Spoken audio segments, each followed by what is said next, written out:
Chapter 11 का question number 10 जो कि आरबीएससी सप्लीमेंट्री 2024 में पूछा गया है। क्या है देखो question, find out equivalent resistance between the points A and be in the following circuit diagram. यानी कि एक सर्किट डायग्राम दे रखा है आपको जहां पर ए और बी के बीच में हमारे को क्या करना है भाई, टोटल रेजिस्टेंस कैलकुलेट करना है, इक्विवेलेंट रेजिस्टेंस कैलकुलेट। अब इसके लिए क्या करोगे आप, इसके लिए सबसे पहले तो जो रेजिस्टेंस दे रखे हैं उनको क्या कर दो भाई, नाम दे देते हैं।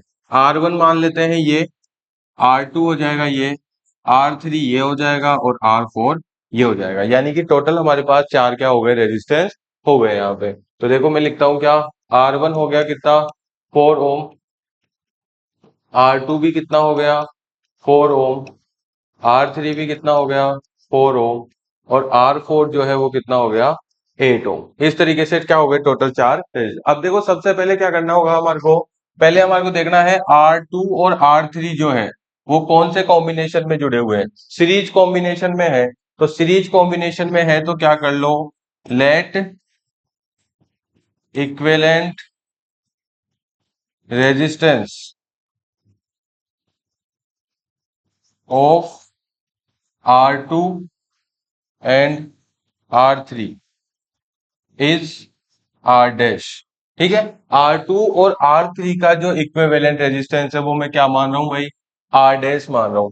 तो R डैश कैसे निकलेगा देखो आराम से, R dash will be equal to क्या हो जाएगा R2 प्लस R3 जो कि कितने हैं 4 प्लस में 4, तो कितना हो जाएगा ये 8 ओम। यानी कि इन दोनों का जो इक्विवेलेंट रेजिस्टेंस है वो कितना हो जाएगा 8 ओम हो जाएगा। अब ये वाला जो निकाला है मैंने आर डैश और R4 जो है वो एक दूसरे के साथ कौन से कॉम्बिनेशन में है, पैरेलल कॉम्बिनेशन में है।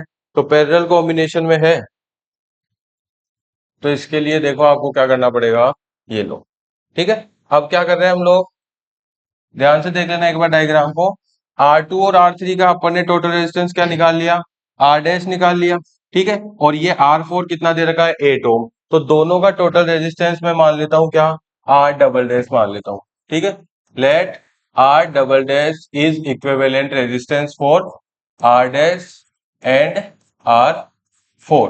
R डैश और R4 का इक्विवेलेंट रेजिस्टेंस मैंने क्या मान लिया, R डबल डैश, जो कि कौन से कॉम्बिनेशन में है, पैरेलल कॉम्बिनेशन में। तो R double dash will be equal to 1 upon R dash plus में 1 अपॉन R4।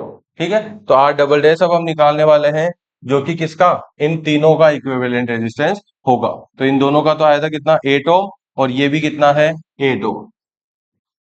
तो देखो 1 अपॉन में R double dash equals to 1 upon 8 plus में 1 अपॉन 8।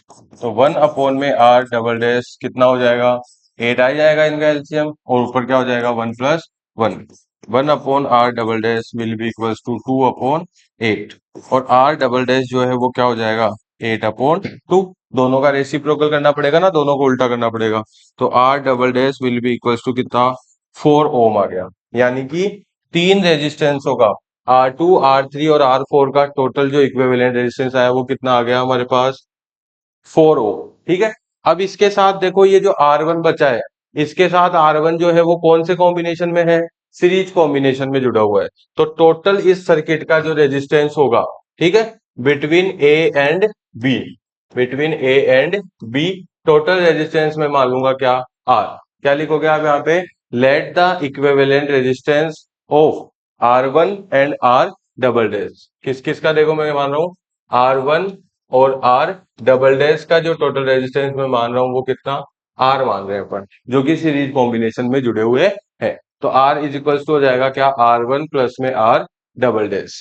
ठीक है, R1 की वैल्यू देख लो 4 ओम और R डबल डैश की वैल्यू भी 4 ओम। तो R इज इक्वल टू क्या हो जाएगा 4 प्लस में 4 यानी कि 8 ओम। तो टोटल रेजिस्टेंस जो आया ए और बी के बीच में वो कितना आ गया 8 ओम आ गया। ठीक है, अब ऑप्शंस दे रखे हैं क्या, नहीं दे रखे, तो सिर्फ हमारे को कैलकुलेट करना था। तो यहां तक हमारा क्या हो गया, आंसर हो गया इसका 8 ओम जो है वो फाइनल आंसर हो जाएगा हमारा।